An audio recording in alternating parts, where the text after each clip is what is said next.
मालेगावच्या रमजानपुरामध्ये भीषण आग लागली आहे।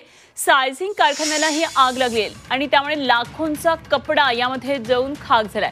अग्निशमन दलाच्या 6 गाड्या घटनास्थळी दाखल झाल्या। शॉर्ट सर्किटमुळे ही आग लागल्याचा अंदाज आहे।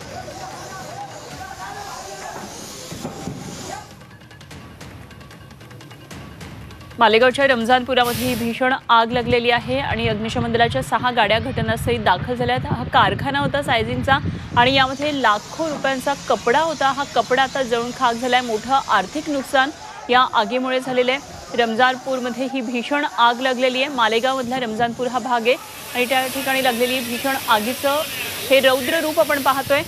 अग्निशमन दलाच्या 6 गाड्या या ठिकाणी घटनास्थळी दाखल झाल्यात। आग विझवण्याचे शर्थीचे प्रयत्न सुरू आहेत आणि शॉर्ट सर्किटमुळे ही आग लागली आहे असा अंदाज व्यक्त केला जातोय।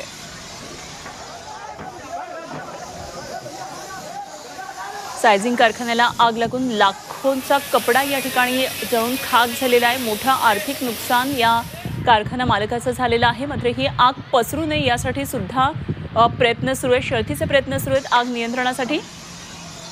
योगेश खरे आमचे प्रतिनिधी आपल्या बरोबर आहेत। आणखी सविस्तर तपशील त्यांच्याकडून जाणून घेऊया। योगेश, सायझिंग कारखान्याला आग लागली आहे, भीषण आग दिसते, रौद्र रूप दिसते आगीचं, काय नेमके तपशील आहेत? खरे मालेगावमध्ये मोठ्या प्रमाणात सुताचे कारखाने आहेत आणि या ठिकाणी ही आग लागली। रमजानपुरा परिसरात ही आग लागलेली आहे। सकाळपासून आग विझवण्याचा प्रयत्न या ठिकाणी करण्यात येतोय। करमडे या ठिकाणी पूर्ण ज्वलनशील असे सगळ्या वस्तू असल्यामुळे आग आटोक्यात येणं अवघड झालेलं आहे।